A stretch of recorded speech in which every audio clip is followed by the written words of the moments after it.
মূলত মেয়েদের জন্য 5টা সাজসজ্জা হারাম। কয়টা সাজসজ্জা? 5টা। 1 নাম্বার সাজসজ্জার নাম হচ্ছে পরচুলা। এটা মা বোনদের ওয়াজ করছি, আলগা চুল কোনো মা বোন লাগাতে পারবে। এটা হচ্ছে ফ্যাশন হয়ে গিয়েছে। বক কাটিং দেয় অনেকে। বক কাটিং আছে না নাই? বক কাটিং জানেন? আপনার এই লম্বা চুলটা থাকবে না, গোল চুল হবে, ছুচলা ছুচলা। আমি মনে করি যারা বক কাটিং দেয় এদের মতো অরুচিশীল মেয়ে পৃথিবীতে আর কেউ নাই। ফাউল একটা রুচি এটা। একটা মেয়ের সবচেয়ে বড় সৌন্দর্যতা হচ্ছে সে হবে সুখে এসে নিয়ে, তার চুল হবে লম্বা, ঠিক কিনা? 1 নম্বর। 2 নম্বর সাজসজ্জা হচ্ছে মেয়েরা কখনোই ব্রু প্লাগ করতে পারবে না। কথা কোন ঠিক কিনা? ব্রু প্লাগ করে এরকম মেয়ে নাই? না, আল্লাহর হাবিব বলেছেন তার উপরে আল্লাহর লানত, তার উপরে আল্লাহর অভিশাপ যে ব্রু প্লাগ করে। নাউজুবিল্লাহ পড়া। মা বোনদেরকে বলছি, কখনো ব্রু যতই যাই হোক না কেন, ব্রু কখনো প্লাগ করা যাবে। 2 নম্বর। 3 নম্বর হচ্ছে মা বোনদের জন্য টিপ লাগানো জায়েজ নেই। কি লাগানো জায়েজ নেই? টিপ না।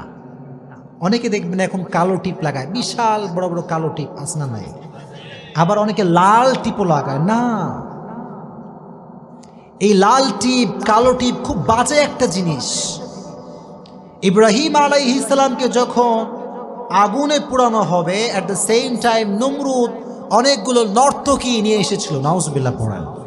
আর প্রত্যেকটা নর্তকীর কপালে ছিল টিপ। তখন থেকে আমাদের শরীয়তে টিপ লাগানো হারাম হয়ে গিয়েছে।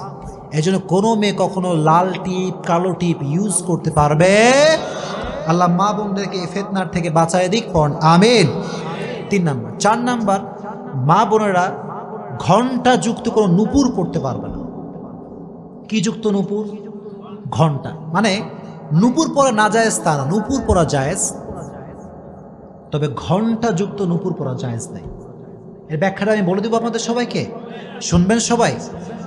প্রিয় ভাইরা, মনে করেন আমরা এখানে বসে আছি, ফর এক্সাম্পল আমরা সবাই তাফসীর শুনছি, ঠিক কিনা?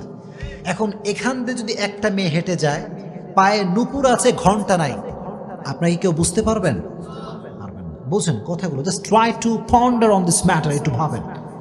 আর একইভাবে একটা মেয়ে যদি নূপুর পরে আর যদি নূপুরে ঘণ্টা থাকে, সে যাবে আর এলাকাবাসীকে সবাইকে খবর দিবে আমি যাচ্ছি, ঠিক কিনা?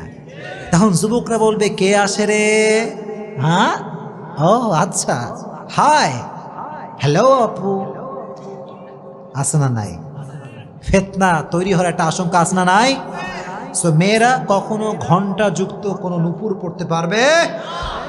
আম্মা জান আয়েশা রাদিয়াল্লাহু তাআলা আনহা একজন নারীকে দেখলেন ঘণ্টা যুক্ত নূপুর পড়তে। উনি বললেন আল্লাহর হাবিব বলেছেন কোনো মেয়ে কখনো ঘণ্টা যুক্ত নূপুর পড়তে পারবে।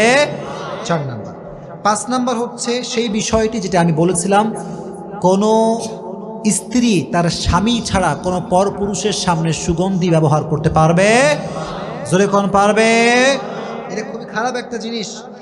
কারণ হচ্ছে কোনো মেয়ে যদি কোনো পুরুষকে অ্যাট্রাকটিভ করার জন্য, আকর্ষিত করবার জন্য সুগন্ধি মাখে, আল্লাহর হাবিব বলেছেন জেনা করলে যেই পরিমাণ গুনাহ হয় সেই পরিমাণ গুনাহ তার আমলনামায় জমা হবে। জোরে কোন নাউজুবিল্লাহ। আল্লাহ মা বোনদেরকে এই 5টি সাজসজ্জার থেকে বাঁচায় দিক। জোরে কোন আমিন। বাঁচায় দিক। জোরে কোন আমিন। আর একটা লাস্ট কথা বলে শেষ করতে চাই। আমি মা বোনদেরকে বলতে চাই উইথ ফুল রেসপেক্ট, সম্মান, যে মা বোনেরা এখন বেশিরভাগ সময় দেখা যায় যে হুজুর দেখলে পর্দা করে আর কারো সামনে পর্দা করে না। কথা অবাস্তব না বাস্তব? এটা আপনারা বিশ্বাস করেন না? সত্যি, এটা সত্যি ম্যাম। আমি দেখছি নিজের জীবনে কিছু কিছু মা হুজুর দেখলে পর্দা করে, বোনরা হুজুর দেখলে পর্দা করে, আর দেবরের সামনে কয় দেবর সাহেব কেমন আছেন। কথা কোন ঠিক কিনা? দেবরের সামনে প্রত্যেকটা ভাবির যাওয়া সম্পূর্ণ হারাম। কথা কোন ঠিক কিনা?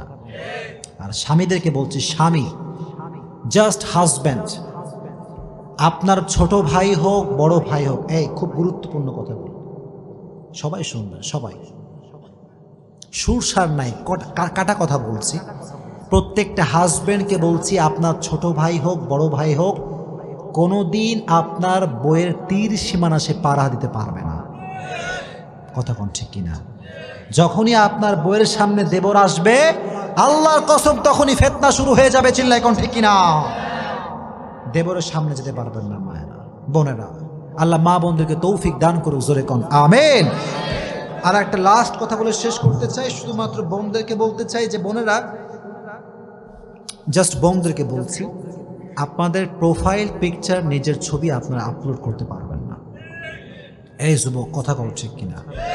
আর কিছু কিছু যুবক মেয়েদের প্রোফাইল পিকচার দেখলে কমেন্ট করে, ওয়াও অ্যামেজিং, আর বোনও যে কোন করে কয় থ্যাংক ইউ।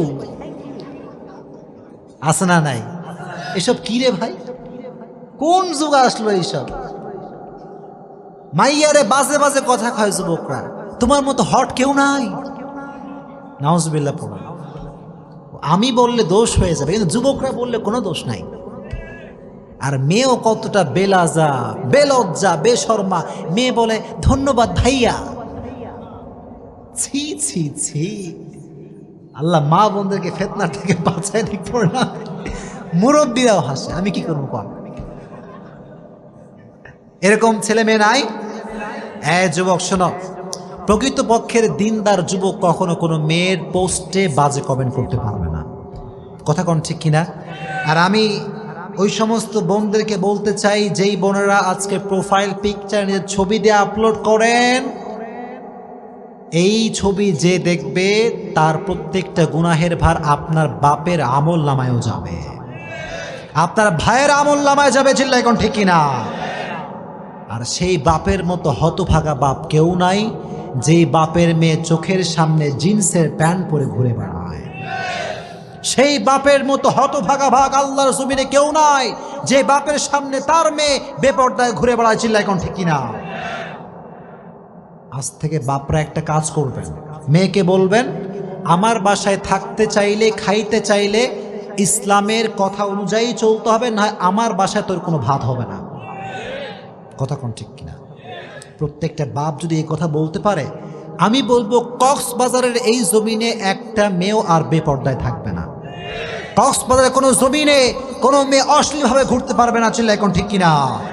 আল্লাহ মা বোনদেরকে এই সমস্ত ফিতনার থেকে বাঁচাই দিক, জোরে কোন আমিন। আল্লাহ যুবকদেরকে প্রত্যেকটা কথা অনুযায়ী আমল করার তৌফিক দান করুক, জোরে কোন আমিন। আল্লাহ মুরব্বীদেরকে ইসলামের জন্য কবুল করুন, পড়া আমিন।